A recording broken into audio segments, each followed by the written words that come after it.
చాలామంది చాలా ఫ్రెండ్‌షిప్స్ ఉంటాయి సార్ యాక్చువల్‌గా. హ్మ్. చాలామంది ఫ్రెండ్స్ ఉంటారు మనకి. మీరు చెప్పినట్టు మీకు కూడా చాలామంది ఫ్రెండ్స్ ఉన్నారు. బట్ మన ఫ్రెండ్‌షిప్పు కొంతమందితో మాత్రమే ఒక లెవెల్ దాటి చాలా దగ్గరగా హ్మ్. ట్రావెల్ అవుతా ఉంటది. హ్మ్. సో, బన్నీ గారిది మీది అంత దగ్గరగా ట్రావెల్ అవ్వడానికి రీజన్ ఏంటి? రీజన్ ఆయన అలౌ చేయడమే. హ్మ్. సీ బా ఆయన నేను వచ్చినప్పటికి he is already Allu Aravind son hmm. And Chiranjeevi గారి మేనల్లుడు. యెస్.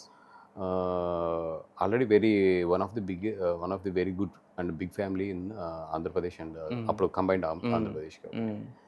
పాలకొల్లే అవుతానికి గానీ మాకు ముందు పరిచయాలయితే ఏం లేవు. హ్మ్.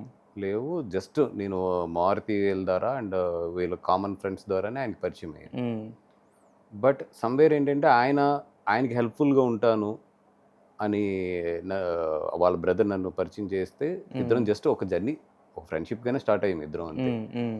But the way he allowed me hmm. అంటే తనతో పాటు కూర్చోబెట్టుకోవడం గానీ, లేదంటే తనతో పాటు ఇంకా ఈక్వల్‌గానే చూసాడు. ఏ రోజు కూడా హ్మ్. నేను ఒక అప్పటికి కొంచెం మా నాన్నగారి పరిస్థితి అంత బాలేదు అప్పటికి. అసల ఆ డిఫరెన్షియేషన్స్ గానీ ఏమీ లేవు. హ్మ్. తనతో పాటు ఈక్వల్‌గానే. హ్మ్.